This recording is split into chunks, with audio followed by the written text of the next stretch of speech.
This is a view of Disneyland's Central Plaza. You've never seen before, where you can see straight into Tomorrowland on one side and Adventureland on the other. But how? The Disneyland Skyway ran on the opposite side of the hub, and even from the Matterhorn, the angle would be much higher. This view was taken from a Ferris wheel that for a brief time sat exactly where Walt and Mickey stand today in the partner statue. In the fall of 1987, Michael Eisner had one goal: make Disneyland more hip. And he went all out to do it. Goofy jumping BMX bikes in Fantasyland, lumberjacks dancing and climbing on trees on Tom Sawyer's Island, pigs racing through Frontierland, and a man being shot down Main Street, a beauty queen, a Daredevil diving team, even a few more promises from a local grocery chain that never quite made it to the park. And don't forget the dancing vegetables. It's the story of a rich guy trying to win his son's approval, turning Walt Disney's immaculate creation into everything it was supposed to rally against. This is the story of Disneyland's State Fair. Walt Disney designed Disneyland to be a small town with big dreams, the kind of place where every detail had a purpose. But did this little town ever imagine it would need its own carnival or a state fair? In the fall of 1987, when you walked into town square, something felt out of place. Instead of the usual smooth flow of guests around the flagpole and up Main Street, carnival tents popped up everywhere, filling the area with bright pennants and old-fashioned game booths. Suddenly, the seamless navigation that Disneyland was known for took a back seat, and a fairground had moved in. At the center of it all, Disneyland's flagpole, normally a proud symbol for the daily flag ceremony, was reimagined as a towering tent pole. Pennants and lights dangled down like a giant invisible big top, creating a festival look, sure, but one that raised some questions.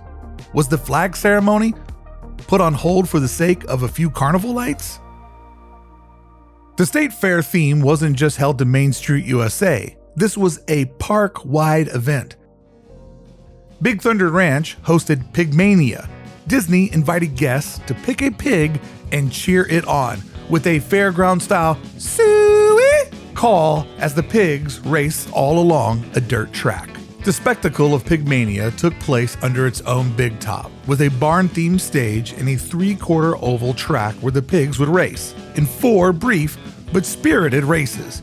A carnival-style barker kicked off the show, hyping up the crowd alongside the Barley Boys, a lively band that brought the fairground vibe to life with upbeat country tunes. Interestingly, the Barley Boys would later become the beloved Billy Hill and the Hillbillies, a Disneyland favorite in the years to come. In true carnival fashion, guests were divided into sections, each rooting for their assigned pig with the enthusiastic "Suey" calls, creating a friendly rivalry in the audience. The show itself ran for about 20 minutes, though the real action didn't start until about the 12-minute mark. When the race finally began, it was over in a flash, lasting just about 9 seconds. Yet, despite the build-up and the quick payoff, the crowds loved it.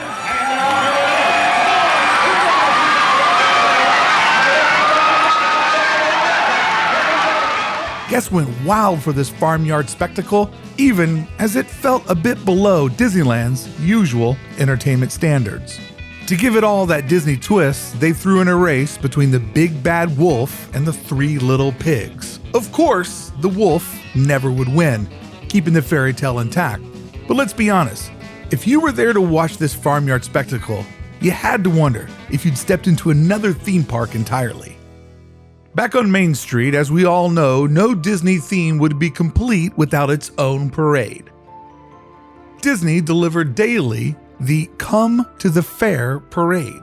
Imagine a Christmas fantasy parade, but instead of snowflakes and holiday cheer, you got vegetables and tractors.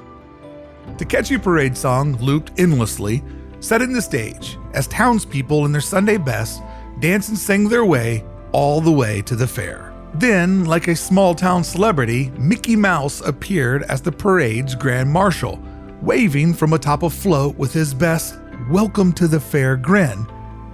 and maybe a slightly nervous grin, as in, wait till they see what's coming next. The first of many John Deere tractors rolled down Main Street, pulling an entire float of animated and dancing vegetables, because nothing pairs with a day of Disney junk food quite like a float of animated carrots and broccoli. Right behind them, Chip and Dale processed tomatoes, with of course a group of square dancers letting everybody know that there was about to be a showdown at the hoedown. Next, a barn on wheels creaked its way down the route, a float that still makes an appearance in the Magic Kingdom's Halloween parade today. Then came another John Deere tractor, this time pulling live animals. Pigs, cows, ducks, and chickens were in parade stalls, followed by walking donkeys, horses, and cattle. It was a barnyard spectacle that left some guests wondering once again, am I still inside of Disneyland? To add the fair vibe, a dairy display rolled by featuring famous Disney characters alongside famous dairy props. But perhaps the oddest floats of all were those with Disney's most beloved characters inside carnival tents? As if they'd temporarily become carnies themselves. Very, very bizarre. And of course, there was a Ferris wheel float, another nod to the State Fair theme. This wouldn't be the last Ferris wheel we'd see either, but we'll get to that later. Trust me, it might just be the most out of place part of the entire event. The parade wrapped up with a marching band and a patriotic finale, neatly bookending the spectacle. But it raised one big question. Why would you come to Disneyland to see a parade about a fair? In a true nod to fairground tradition, Miss California made her appearance, adding a touch of pageantry to the fair. Her visit was one of those little details Disney used to make the state fair feel even more authentic. Another touch of authenticity that no one asked for was the addition of carnival games. These were everywhere. Ring tosses, bottle knockdowns, and hoops, all clustered in areas where they don't belong, like the Small World Mall, transforming parts of the park that normally flows beautifully into extra congestion. And just like any typical fair, these games were extra costs on top of your paid admission. But the fair wasn't all parades and petting zoos. Disneyland cranked up the thrill factor with some unexpected Daredevil performances. The Wizard of Rad, a high-energy BMX and skateboard stunt show that overtook Videopolis, inspired by the 1986 cult hit Rad. Disney was determined to bring on the edgy 80s vibe into the park, hoping to appeal to teenage guests. This was classic Michael Eisner, always trying to make Disneyland feel a bit cooler to impress his own teenage son. The Wizards of Rad show was all action, with the rock band setting the beat as BMX riders and skateboarders hit 5 quarter pipes and 2 jump ramps inside the Fantasyland Theater, where they would perform extreme stunts, bringing an energy that felt more like an action sports showcase than a day at Disneyland. And perhaps the most daring act of all, Goofy himself hitting the ramps. But don't worry, he had his helmet on. Back on Main Street, there was Captain Zoom, Disneyland's own human cannonball. Zoom was meant to be a daily highlight, soaring 135 feet across Main Street, USA, before landing in a safety net. As far as how often he actually made that daring daily flight, well, let's just say that might be debatable. Meanwhile, out on the rivers of America, guests were treated to the Lumberjacks Timber Carnival. This rugged show featured 2 teams of lumberjacks, the Aikens and the Sawdust Busted Barkers, going head-to-head in tree climbing, log rolling, and axe throwing competitions. The prize? A bag of gold. Well, at least for show. I'm pretty sure it wasn't real gold. And while one set of lumberjacks handled the stunts, the other entertained the crowd with lively dance routines, all to the set of the Southern rock beats of Captain Mike and the Cavalry Band. Hey friends, I hope you're enjoying today's video, and I got a little something special for you. I designed a limited edition holiday hat that I'm calling the Hallmark hat. That's right. Most holiday merchandise is just pretty bad, pretty brutal. So I wanted to try to solve it and make something a little bit more low-key so you could look good, showing your holiday pride while you're walking down Main Street looking at that big old Christmas tree. Hit the link below, grab the limited edition first ever Hallmark hat. Once they're gone for good, made with our friends over at Happy Jack Cat Co. I appreciate you showing up, and I hope you have a happy holiday and look good in the process. At first glance, the Disneyland State Fair might look just like another seasonal event, but it was actually one of Disneyland's most elaborate and ambitious marketing stunts. With attendance usually dipping in the fall, right after summer vacation, and just before the holiday rush, Disney saw the fair as a way to patch the gap and keep the turnstile spinning. And in classic Disney fashion, they went all out on the promotional front, hoping that State Fair would attract free media attention and drum up plenty of off-season buzz. This was how social media existed before social media actually existed. To spread the word, Disney organized a promotional blitz called the State Fair Games, playing off of the '88 Olympics, inviting over 20 different TV stations to form their own teams and compete in classic fair-style activities, like frog jumping contests, canoe races, and a pie-eating competition. This 3-day event was designed to capture TV audiences and generate plenty of free advertising for Disneyland, as these stations would broadcast the event to viewers from across the country. For Disney, it was a strategic move to get people excited without having to spend big on ad space. One of Disney's biggest stars at the fair in 1988 was Roger Rabbit.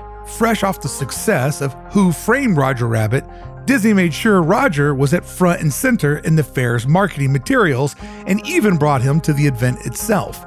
Roger made appearances in parades, on banners, and in plenty of promotional photos. For Disney, this was the perfect opportunity to promote one of its newest stars, and let's be honest, who is a better fit for this bizarre promotional stunt and is more 1988 than Roger Rabbit himself? Another marketing stunt was the Mickey Mouse balloon. Not just any balloon. This 100-foot tall hot air balloon, dubbed Air Force One, was shaped like Mickey himself. It traveled across California, making stops at local fairs to give families a preview of Disneyland's State Fair experience. The goal? Bring a piece of Disney magic to the people wherever they are, and, of course, entice them to come see the full show at Disneyland. And there was another Mickey balloon, or was there? We'll get to that in a minute. But first, check out this sweet promotional deal that Disney was running with Ralph's. With each $50 minimum purchase at Ralph's, get a Child State Fair passport absolutely free with the purchase of an adult ticket at the regular price. That's a $16.50 value. Come enjoy Disneyland State Fair with a little bit of help from Ralph's. Ralph's, the grocery chain, sponsored the fair through ticket discounts and store promotions. Ralph's helped push the State Fair event, reminding guests that the fair wasn't just about Disney magic, but also about strategic partnerships. Adding Ralph's sponsorship gave Disney some extra revenue during the slower season, helping fund the promotional event while spreading the word. It was a win-win for generating off-season income and brand exposure.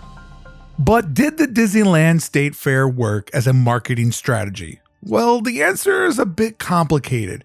Sure, the fair brought in guests, but not everyone was sold on the idea of carnival games and livestock parades in a place known for fantasy and fairy tales. But Disney was nothing if not persistent. They ran the State Fair 2 years in a row, from September to November, and despite mixed responses, it paved the way for even more ambitious seasonal events in the years that followed. Nowadays, events like State Fair would be ticketed as an exclusive after-hours experience, like Oogie Boogie Bash.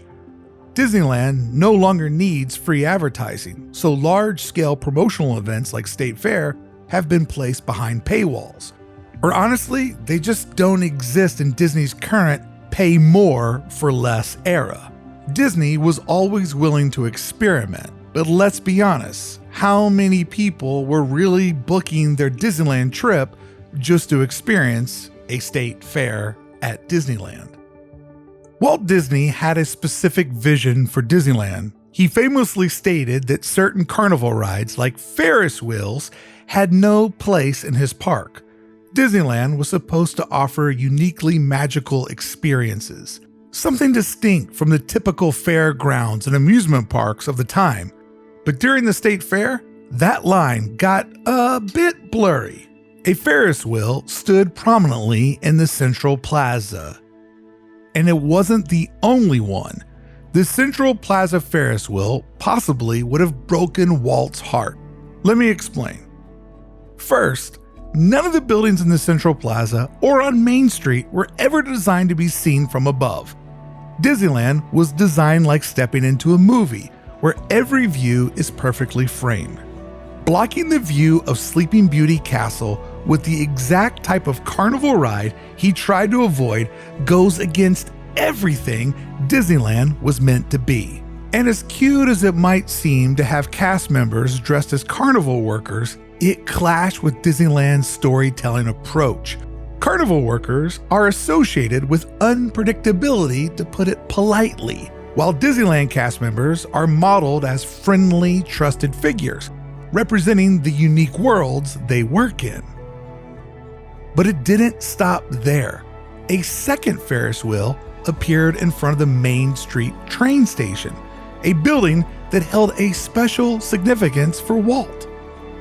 Not only did it block the view of the station, which acts as the opening credits to Disneyland, by physically placing what Walt disliked the most before the station, Disney was, even if just for the season, rewriting his vision. In year 2, the second Ferris wheel was supposedly relocated to Big Thunder Ranch, though no photos or videos seem to confirm it actually happened. Sure, the views from these rides may have been great, but the views of these rides went against everything Disneyland stands for. Disneyland itself would never get a Ferris wheel, though Disney California Adventure would eventually, with a Disney twist, transforming it into a park icon, exactly the way Walt would have wanted to Ferris wheel. The fairground atmosphere didn't stop with the Ferris wheels. Disneyland's beautifully themed lands were suddenly overrun with carnival games, midway booths, and livestock parades. The clutter of tents and game stalls turned areas of the park into something closer to a fairground than a fantasy land. This was a stark contrast to Disneyland's carefully planned design, where every detail has a purpose. Legendary Imagineer John Hench once explained that Disney parks create a sense of harmony and security, qualities that traditional fairs lack. Fairs and carnivals are chaotic, noisy, overwhelming, and force guests to make sense of all the noise. But here, in the heart of Disneyland, was a state fair, bringing that very chaos into Walt's park. So you're asking yourself, what's the biggest reason for this break in Disneyland tradition? Well, Michael Eisner was famously eager to make Disneyland feel hip and relevant to younger audiences, especially his son Breck. From BMX stunt shows like the Wizard of Rad to the Ferris wheels and carnival booths, Eisner's vision often clashed with the classic Disney aesthetic. Eisner's Disneyland was experimental, risk-taking, and sometimes downright just offbeat, a departure from Walt's original blueprint for the park. In many ways, the State Fair was the perfect example of Eisner's influence. Ambitious, a bit chaotic, and very much aimed at grabbing attention. Eisner loved the cornerstones of traditional Hollywood: dancing, singing, variety shows, basically vaudeville. Eisner was always trying to recreate what he thought entertainment was supposed to be. Walt, on the other hand, was always trying to prove it could be something entirely different. The State Fair might be the best example of how these two men envisioned Disneyland in completely different ways. In an era with limited media reach, most guests likely stumbled upon the fair by accident rather than planning their trip around it. And with Disneyland's tradition of drawing free media coverage, The fair's actual impact on the attendance might be questionable at best. Did this 2-month promotional event do enough to justify breaking from tradition? With such a short window for people to book trips and make plans, how many guests actually bought tickets specifically for the state fair? And given the specialized niche talent required, staffing costs alone would have been high for a short-term event like this.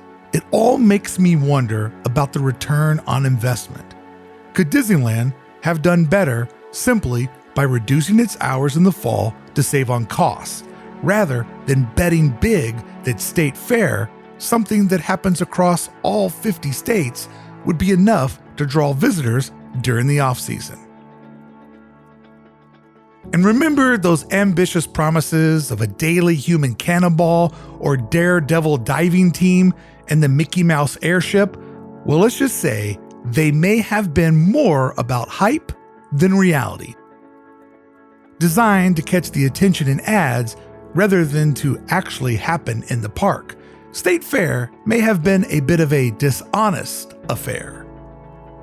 Did Disneyland State Fair deliver on all those big, bold promises, or were some of them a little less real than they seemed? First up in the reality check, Captain Zoom. Billed as Disneyland's daily human cannonball, Captain Zoom was supposed to soar 135 feet over Main Street, USA every single day, except for Tuesdays. I've found tons of footage of Main Street from this time, and more often than not, there's no sign of the net he supposedly landed in. Now ask yourself this.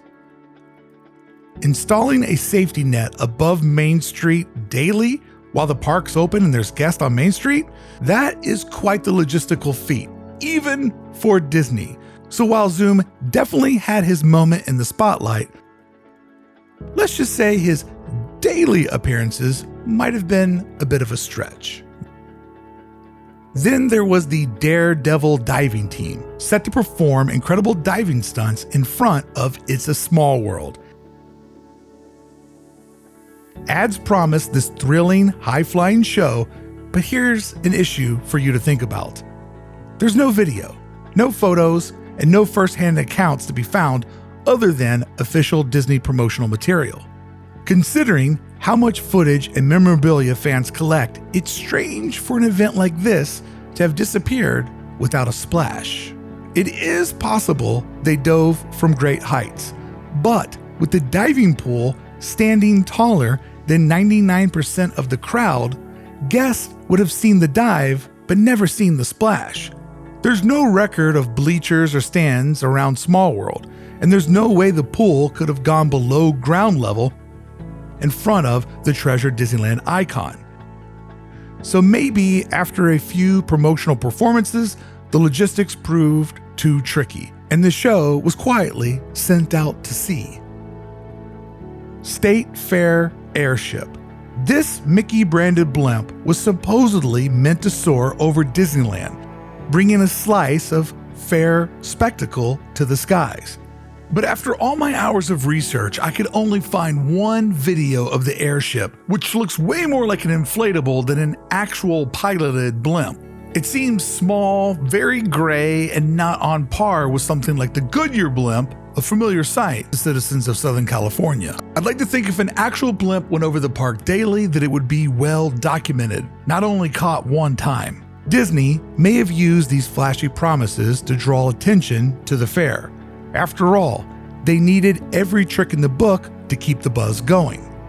But for guests who showed up hoping to see cannonballs, daredevils, and airships, the reality might have been a bit underwhelming. It's a reminder that in marketing, especially Disney's, what you see isn't always exactly what you'll get. And during those 4 months, spread over the 2 falls of 1987 and 1988, Disneyland wasn't exactly what people expected. Walt's Magic Kingdom transformed into Eisner's idea of what theme park entertainment should be, not what Walt dreamed it could be.